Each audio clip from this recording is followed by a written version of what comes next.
Hello hi Anshu. और आपको मेरी आवाज़ आ रही है? Yes, yes, I can hear you. Can you hear me? Okay. या sure. Hi, so we'll start the live session. So we या have invited Dr. Bushra. She's a health and wellness coach, and today we are going to discuss about a long time. A lot of girls have been asking a question about COVID and periods. So, okay. is COVID actually affecting periods, or is it a really a myth? Okay. तो आपने हम लोग चालू करेंगे first question से। हम्म। तो वो है, does COVID actually affect our periods और इरेगुलर पीरियड्स हो जाते हैं कि नहीं? अच्छा, तो बेसिकली जैसे जितना भी डाटा और रिपोर्ट अभी तक आई है उसके हिसाब से बहुत सारी वुमेन ने कंप्लेन करी है कि उनको menstrual post Covid recovery menstrual period में चेंजेस शो हुए हैं। ओके। और जैसे कि इसमें आप ले सकते हैं जैसे इरेगुलर साइकिल हो जाना आफ्टर रिकवरी, और मिस पीरियड हो गया, डिलेड पीरियड हो गया, या फिर पेनफुल पीरियड हो गया, और समथिंग रिलेटेड टू जैसे कि इरेगुलर फ्लो हो गया, आपका हैवी फ्लो हो गया, या स्पॉटिंग हो गया, या क्लॉटिंग हो गया, या abnormal longer duration of the period. तो बहुत सारी वुमेन जिनको कोविड हुआ है तो उन्होंने ये प्रॉब्लम रिपोर्ट करी हैं। लेकिन हमारे पास ऐसा कोई स्पेसिफिक डाटा या स्टडी ऐसी नहीं है कि कोविड के बाद में जो लोग रिकवर हुई हैं वुमेन वो कोविड की वजह से ही हुई हैं, तो हम इसको बहुत ज़्यादा क्लियरिटी से नहीं बोल सकते हैं। जैसे कि हमें पता है कि मेंस्ट्रुएशन जो है चेंज इन हार्मोन्स की वजह से होता है। तो आपको जैसे कोविड में आपके मल्टीपल ऑर्गन अफेक्ट होते हैं। हाँ, हाँ। आपका हो गया किडनी अफेक्ट हो गया, इंटेस्टाइन अफेक्ट हो गया आपका, एक्सेट्रा, ऐसे हार्ट अफेक्ट हो गया। लेकिन अगर वुमेन का केस लें तो जैसे अगर उनकी बॉडी में कहीं इन्फ्लामेशन होता है तो हाँ। वहाँ पर उनकी ब्लड वेसल इन्फ्लेम कर जाती हैं, स्वेलअप कर जाती हैं, जिसकी वजह से ब्लीडिंग होने के चांसेस कम हो जाते हैं। लेकिन जो भी डाटा और रिसर्च हमारे पास इतनी सफिशिएंट नहीं है जो ये क्लैरिटी दे सकें कि कोविड और पीरियड्स एक दूसरे से रिलेटेड हैं, या ओके। इसकी वजह से मेंस्ट्रुअल पैटर्न पे अफेक्ट पड़ा है। ओके। तो जैसे आपने बोला था, आपके पास हम्म। नो डेटा और एनीथिंग के जिसकी हम्म। वजह से कोविड असर पड़ा है कि नहीं पीरियड्स पे वो या आ। तो इज इट पॉसिबल कि आपको कोई पेशेंट्स आके बताए कि उनको इरेगुलर पीरियड्स हुए हैं, और ओके। आपको किसी और से न्यूज़ सुनने में आई? देखिए एज सच तो मेरा कोई इंटरफेरेंस नहीं हुआ है, क्योंकि जहाँ पर मैं हूँ, जहाँ पर मैं बैठती हूँ, वहाँ पर अभी ओपीडी ऑफ है। ठीक है, ऑनलाइन ओपीडी होती नहीं है because we see lot of people patient from the interiors. तो अभी ओपीडी तो ऑफ है, मे बी शायद स्टार्ट हो। लेकिन एज सच तो मैंने, हाँ ये है कि जो भी मेरे फेलो डॉक्टर्स इनके थ्रू सुना है कि अफेक्ट हुआ है, लेकिन as in person I have not come across such case. Okay. तो लेट्स से अगर I am a female who has heavy, बहुत खराब सिचुएशन हो जाती है पीरियड्स पे। बहुत सारी वीमेन को वैसे भी होता ही है कि ब्लोटिंग, मूड स्विंग्स, उसके अलावा हैवी ब्लड क्रैम्प्स, और वो सब बहुत इंटेंस होता है। And COVID usually takes 15 days to recover, 14-15 days. की टाइम पे अगर किसी को कोविड आ गया तो इज इट हार्मफुल, क्योंकि एनर्जी तो वैसे भी लो ही रहती है उस टाइम पे। तो is it harmful, or there are any remedies that you would like to suggest?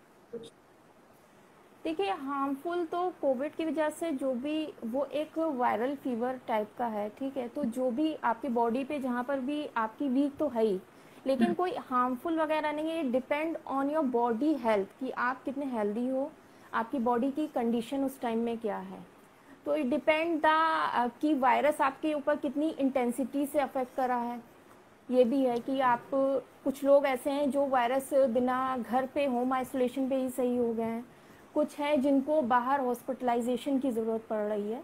तो जो भी हम नॉर्मल, अगर जो सिम्टोमेटिक ट्रीटमेंट है आप वो ले सकते हो, और उसके अलावा अगर बहुत ज़्यादा दिक्कत है then you can talk to your doctor. Okay. And the most answer asked question that I will like to ask you is कि vaccines menstruation के time पे ले सकते हैं कि नहीं? Because सो yes, मैं खुद वैक्सीन ली थी मेरे menstruation के time. So is it safe? I did not have any side effects, but okay energy levels and immune levels do they really go low, और वो सब इम्यूनिटी वो सब अफेक्ट होता है कि नहीं? देखिए, vaccine is absolutely safe during period और उसके बाद में भी, ठीक है। एनी वुमेन और girl who is above the age of 18 years should take the vaccine as soon as possible. There is no evident data और रिसर्च एज ऑफ नाउ कि वैक्सीन की वजह से किसी को दिक्कत हुई है, प्रॉब्लम हुई है, या जो ये कह सके कि वैक्सीन और ये पीरियड्स एक दूसरे से रिलेटेड हैं। आपको ये समझना होगा कि millions of women across the world get vaccinated, लेकिन ऐसा कोई क्लेम अभी तक रिपोर्ट नहीं हुआ है कि जिसकी वजह से हम ये कह सकें कि हाँ, ये वैक्सीन की वजह से पीरियड में कोई इंटरफेरेंस हुआ है। Menstruation is basically the change in hormonal level, और इसकी वजह से ये कोई इंटरफेयर नहीं कर रहा है आपके वैक्सीन में, ये हमको समझना होगा, ठीक है। जो भी हार्मोनल चेंजेस हैं वो कोई भी बॉडी प्रोसेस, मेंस्ट्रुएशन हो गया या कोई भी बॉडी प्रोसेस हो गया, वो वैक्सीन से इंटरफेयर नहीं होता है। और मेंस्ट्रुएशन की वजह से इसके दौरान ये भी सुनने में आया था कि इम्यूनिटी भी आपकी लो होती है, इसको अफेक्ट करता है, तो ऐसा कुछ भी नहीं है। मेंस्ट्रुएशन से ना आपकी इम्यूनिटी लिमिटेड होती है ना डिक्रीज होती है। हाँ, स्ट्रेस एक ऐसा कॉज है, स्ट्रेस और स्ट्रेन, जिसकी वजह से आपके पीरियड ज़रूर अफेक्ट हो सकते हैं। Okay, any precautions, any dos and don'ts that आप सजेस्ट करना चाहोगे हमारे फीमेल ऑडियंस को कि क्या करना चाहिए क्या नहीं, specially relate pandemic? Pandemic like what? Covid situation के लिए आपको कोई डूज एंड डोंट्स हमें जो फीमेल ऑडियंस को ध्यान में रखना चाहिए? कोविड सिचुएशन एज सून, पहले तो आप वैक्सीन लो as soon as you can. Second thing is that कि वैक्सीन लेने के बाद भी आप ये मत सोचो कि आप फुली प्रोटेक्टेड हो, बिकॉज जब भी मैं भी बाहर जा रही हूँ तो देख रही हूँ कि लोगों ने बिल्कुल ऐसे, even they are not wearing mask. तो बेसिकली आपको ये तो ध्यान में रखना है कि वैक्सीनेशन के बाद भी आपको वो SOPs फॉलो करने ही करने हैं, ऐसा नहीं कि आप वो भूल जाएं कि फॉलो ना करें। सेकेंड थिंग इज़ दैट कि आपको अपनी डाइट पे जो है प्रॉपरली ध्यान रखना है कि हाँ, आप जो भी खा रहे हो वो वेल बैलेंस डाइट हो।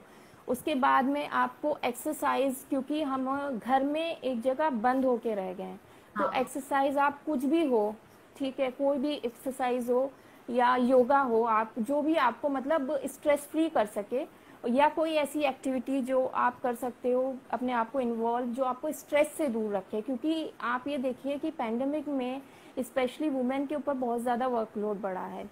वो घर पे भी काम कर रही हैं, वो बाहर का भी काम कर रही हैं, बच्चों को भी देख रही हैं, और उनके पास most of the cases they don't have a helping hand. तो जैसे वर्कलोड बढ़ा है, वैसे ही आपका स्ट्रेस का भी डबल हो गया, आपके ऊपर डबल स्ट्रेस हो गया, तो आपके ये पीरियड के पैटर्न्स को मैसिवली अफेक्ट कर रहा है, जिसको हम ये सोच रहे हैं कि ये कोविड की वजह से है।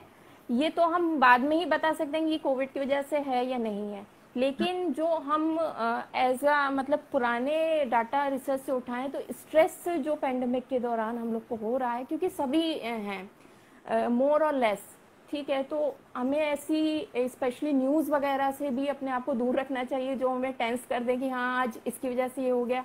भले ही पॉजिटिव चीज़ों को फॉलो करिए, और बस यही।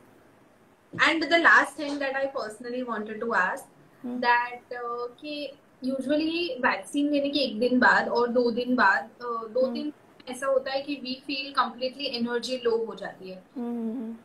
takes 2-3 days to regain energy, and periods के वक्त 90% फीमेल को होता ही है कि एनर्जी कम हो जाती है। तो उसके लिए एनर्जी बूस्ट करने,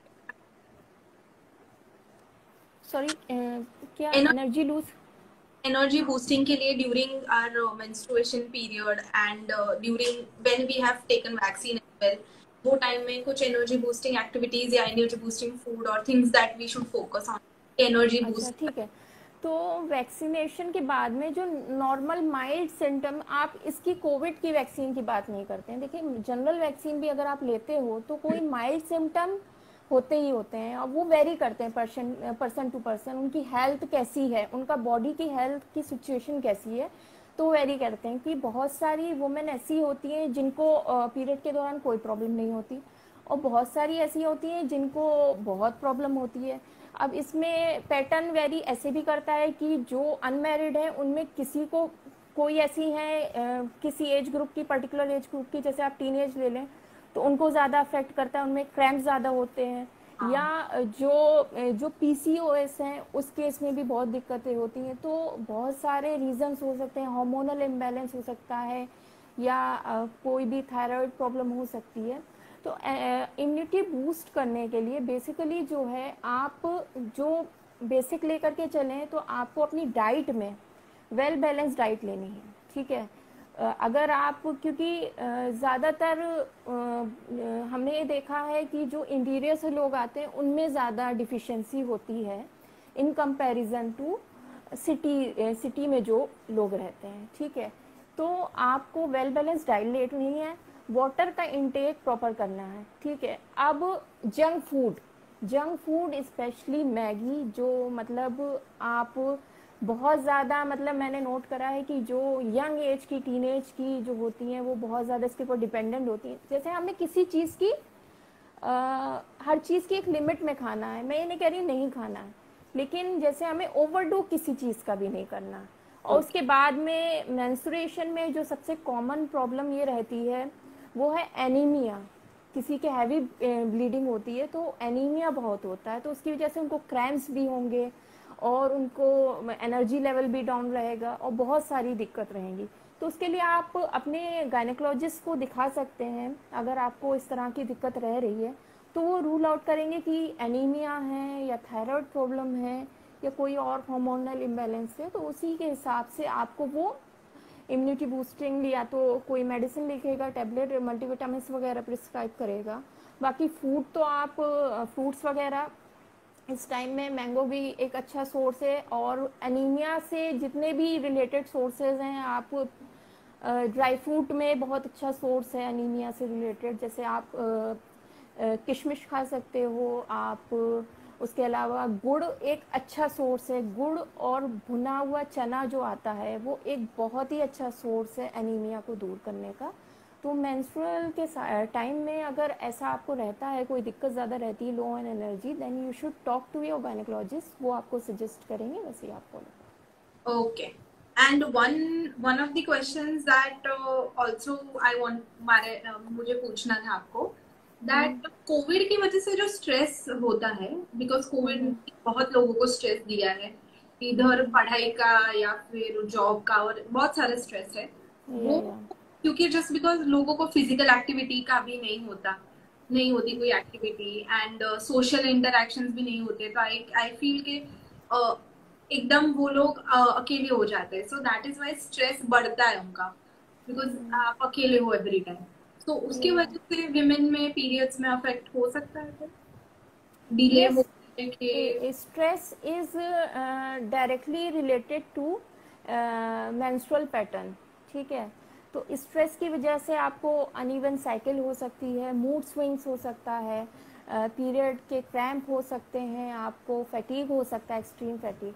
तो स्ट्रेस की वजह से जो है हार्मोनल इम्बैलेंस, और स्पेशली पीसीओएस वाले जो पेशेंट अगर बॉर्डर लाइन पे हैं, वो आप स्ट्रेस को अगर बॉर्डर लाइन पे हैं तो आपको दूसरी तरफ वो पुश कर सकते हैं। तो बेसिकली ऐसे समझना है कि स्ट्रेस की वजह से जो हमारा हाइपोथैलेमिक पिट्यूटरी ओवेरियन एक्सिस है वो इंटरफेयर होता है, और ये जो हमारा सिस्टम है ये ब्रेन हमें इसके थ्रू गाइड करता है ओवरी को। तो जब ये हार्मोनल इम्बैलेंस हो जाएगा तो मेंस्ट्रुअल पैटर्न भी अफेक्ट होंगे, ठीक है। वेदर आप स्पेशली वुमेन में डबल वर्कलोड बहुत ज़्यादा बढ़ा है, ठीक हाँ। है, ड्यूरिंग द पेंडेमिक। भले ही वो घर पे हों, या क्योंकि घर का भी काम बढ़ा है, दे don't have any helping hand, बच्चों को भी संभाल नहीं है, तो उनका मेंस्ट्रुअल साइकिल और उसका पैटर्न डेफिनेटली अफेक्ट हुआ है पेंडेमिक में। ओके, तो doctor Bushra, that was it for today, thank you for joining us, almost सारे थैंक यू। क्वेश्चन हो गए, thank you for joining us. लेते, किसी ने एक्चुअली क्वेश्चन पूछे कि नहीं आपके और मेरे audience? one more question is left, I think that is menstrual tradition से related है. You must be missed. Can you please check it out? Yes actually हाँ, द क्वेश्चन इज कि एस्ट्रोजन हार्मोन के क्या अफेक्ट हो सकते हैं menstrual role में? एस्ट्रोजन हार्मोन्स अफेक्ट होंगे, ये Yes, क्वेश्चन? definitely. देखो change in hormonal level, both progesterone and estrogen, उसकी वजह से ही menstrual period होता है, ठीक है? तो वो तो अफेक्ट होगा, लेकिन यह है कि अगर जैसे PCOS के केस में हुआ या कोई और, वो तो एक पूरा एक डिफरेंट टॉपिक है. तो अगर उसमें आपके पीरियड्स में कोई भी दिक्कत आ रही है तो उसके स्पेसिफिक टेस्ट होते हैं जो आपकी गायनी करेगी, जिससे वो रूल आउट होगा कि आपको ये प्रॉब्लम किस हार्मोन के इम्बैलेंस में की वजह से हो रहा है. हाँ हाँ, ओके. एक्चुअली इतने ही क्वेश्चंस थे, आई थिंक सारे हमारे क्वेश्चन हो गए हैं. Thank you doctor Bushra for joining. अच्छा. हाँ, Anita Pratap Singh has asked a question कि प्रेगनेंसी में क्या कोविड का वैक्सीन ले सकते हैं. तो बेसिकली मेरे यहाँ जहाँ पर मैं रहती हूँ वहाँ पर तो अभी मुझे नहीं लगता कि स्टार्ट हुआ है, लेकिन हाँ पहले कुछ दिन पहले 1 मंथ बैक तो अभी ऐसी कोई गाइडलाइन नहीं थी मिनिस्ट्री ऑफ गवर्नमेंट ऑफ में. लेकिन मे भी शायद अब कई जगह पे जो ब्रेस्ट फीडिंग मॉम है और शायद प्रेगनेंसी की स्टार्ट होगी, ब्रेस्ट फीडिंग की तो स्टार्ट होगी, but I am not sure कि प्रेगनेंसी वाले ले सकते हैं या नहीं ले सकते हैं. मे बी कुछ जो फ्रंट लाइन वर्कर्स हैं उनको तो दी गई है, बाकी और पूरी इन जनरल दी जा रही है इसका कोई मुझे आइडिया नहीं है. एक्चुअली हमने एक और लाइव वीडियो किया था प्रेगनेंसी एंड, सो व्यूअर है Anita Pratap Singh, she can check the live done on pregnancy and COVID. तो वो वाला अच्छा, सारे क्वेश्चंस कवर हो गए हैं. हमने एक प्रीनेटल से बात की है, तो she can also. Thank you Anshu for the amazing session. All the questions, female audience खुशी होगी जानने के लिए, all these questions are covered. Okay. Thank you. Thank you. Thank you. Bye.